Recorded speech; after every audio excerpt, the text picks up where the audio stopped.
I have always told you, don't mash that burger. When it's on the grill, you will lose all the juiciness out of it. But folks, this is different. This is a smash burger.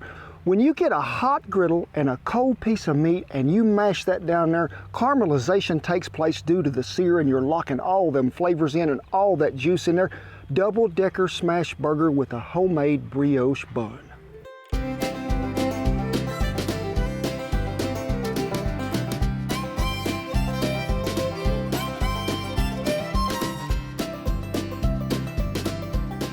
Smash burgers bring back so many great memories walking in them old cafes, and just the aroma you get from that flat top grill that's back there, and you just see them mashing that meat back there. Just the smell of that coming off there takes me back to my childhood when we'd come to town on Saturday and get one of them old hamburgers. But folks, we ain't talking about just a regular smash burger.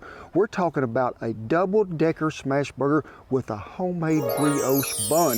They're a really good bun, and they're so easy to make. So first of all, a cup of warm water. Now, I like to use the Rapid Rise, and we're going to use 2 packages today. Now, when you put yeast in water and you stir it up, what are you calling that? Anybody know? I know. Oh, yes, what is it? Proofing. Yes, ma'am. Shan wins a prize. She gets a smash burger today. So we need to add 3 tablespoons of half and half. If you ain't got that, you can use whole milk. But what helps yeast activate quicker? Who knows that question? I also know that. And what is that? Sugar. Yes, sugar. And you know what? Because I've watched Cowboy Hat Rollins videos before. Yes. So get this stirred up, and folks, we're going to actually give this 10 minutes to proof. While we're waiting on that to proof, let's go ahead and get us 3 cups, really 3.5 cups of all-purpose flour. What is like the difference on a brioche bun versus a regular bun? Well, this has an egg in it, and I think it gives it a little more fluffiness to it, but it's really light and airy. A little bit of salt. To that, some baking powder, because we want it to give a little, and it's not B-A-C-O-N, it's B-A-K-I-N-G. I nearly put it in there, I did. Give that a little mixing with your hand, your whisk. About 3 tablespoons of butter. And I just need you to mix this till we don't see no butter clumps no more. You're just breaking it up with Just breaking it up in there, crumbling it around to make sure it's all mixed well.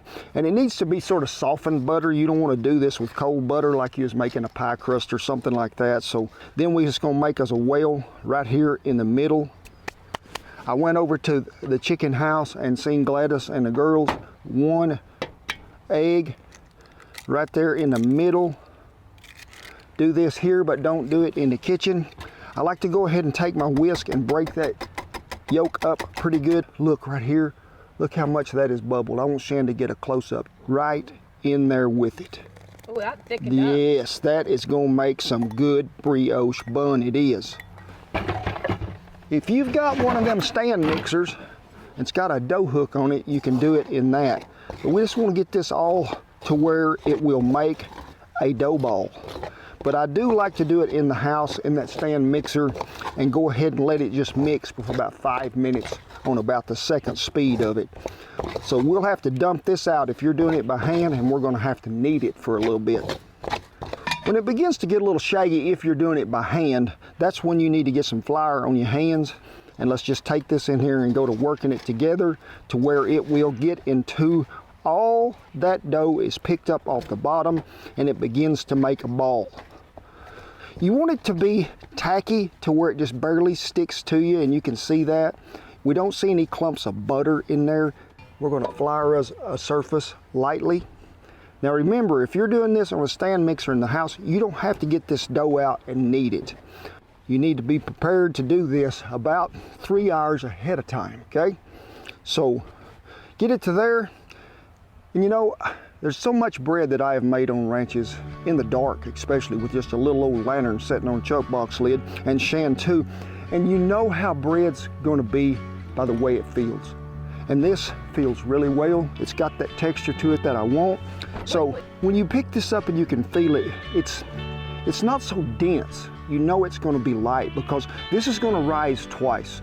So put this in a greased bowl, cover it with saran wrap, Set it in a warm place, and I like to let it go about an hour and a half. That stuff will lick the top of that bowl, as you can see, because we made this yesterday ahead of time, and you'll see to where it just puffs up so good.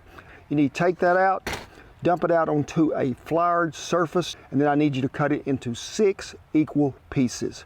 Take them 6 equal pieces, and I'm just going to show you on this, and if it was one of it just ahead of time, and then you'll just take them, and I need you to roll them around and dome the middle up a little, okay? So when you're putting them on a greased cookie sheet, and you're going to cover them with saran wrap, but Shan showed me a trick. Pull that saran wrap out, grease the bottom of it, lay it on there, let them rise again until they're doubled in size. Then you can put them in the oven, 375, going to take you about 15 to 20 minutes. But before you put them in that oven, get you one more egg, crack it, make you an egg wash, brush that all over there really good, top it with sesame seed, poppy seed, onion powder, garlic powder, whatever you want. Takes them about 15 to 18 minutes to cook. I love a sauce on something. I think it just adds to whatever you're trying to do. It's a great compliment. But folks, in making this sauce, we're going to keep it pretty simple because I don't want anything to be overpowering. I want you to be able to taste that smash burger and the caramelization of that beef from hitting that hot griddle over there. Mayonnaise, yes. Mayonnaise. Mayonnaise, it's hot out there. Mustard been 110. Did you get that? Mustard been 110. A little mustard. Fidelia onion, a grater, But don't think we're going to quit there because look here what jumped up. What is it? Jalapeno. I ain't used one in like 2 weeks and I've been having a craving for one. So we're going to go ahead and just grate this. If you've seen me grate this before, I need you to go back and look at our ultimate grilled cheese sandwich on the grill. Oh my gosh, that thing is good. It does make it pretty good. Yes, it does. We're going to put this in a little Yeti to keep it cool because folks, we need to get the rest of them condiments sliced up because when that meat hits berth over there, things happen real quick and we want to have everything ready.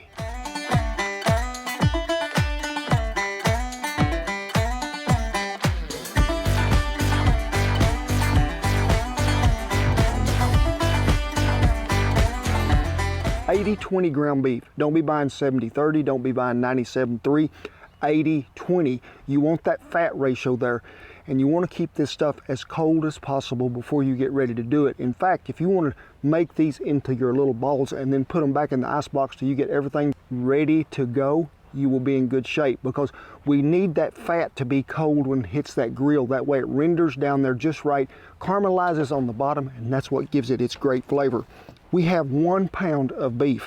If you was to season these ahead of time, you're going to drag ground or processed meat out. You're going to need some wax paper, okay? Because you got to have something to mash these with. A lot of people I've seen do it with a cast iron skillet and they'll put a piece of wax paper and mash it, but find you something that you can mash it down there, okay? So I'm going to meet y'all at the fire before these get any warmer, and it's time to go to work. Make sure your griddle is hot, your flat top, whatever you're cooking on, make sure that you have toasted them buns because this is going to happen fast. It is. Lay them out there, hear that sizzle? That's what we're after. Wax paper, put it right on top, and let's give it a mash. Then we're gonna pull this right off there. We're gonna put her over here, give it a mash. We're gonna put them other two out here. Bertha says bring them on, she is ready.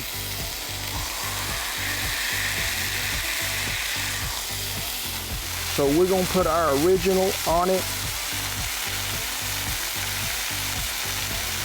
Yep, it doesn't take long, and you'll make sure when you just get in there, see, nothing is sticking here, so that's what we're after.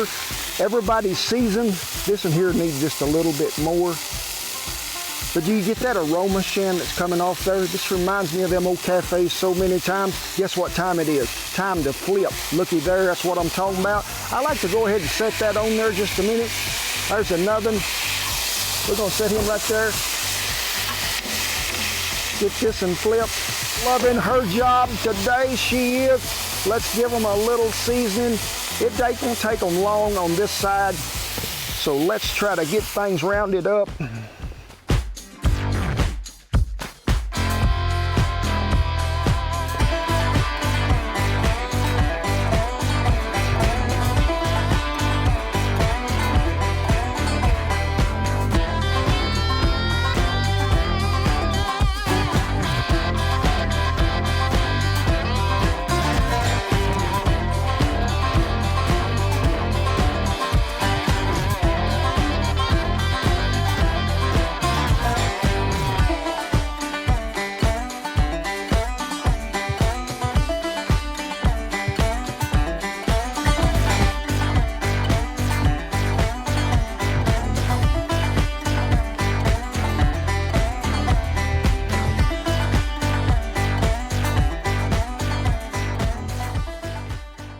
I'm thinking I'm back down there to the old cafe in Hollis when I was about 10 years old. The only thing is they didn't put no 2 pieces of meat on my burger. But folks, we having to get up and film early because it's probably already 90 degrees. But who don't want a hamburger for breakfast? That's what it's like 8:30 It's 8:30 in the morning, so look at that. There is so much flavor in there.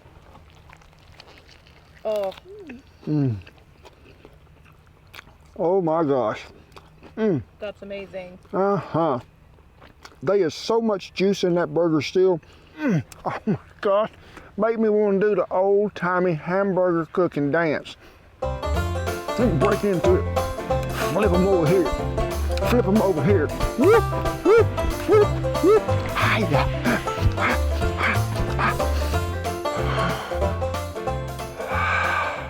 Some of you out there might be thinking to yourself, I've heard Cowboy Rollins say, don't mash that burger. That's on a grill. When you got that Bertha or your flat top that hot and you mash that meat down there, that fat is caramelizing and ooh, you're not getting a dry burger.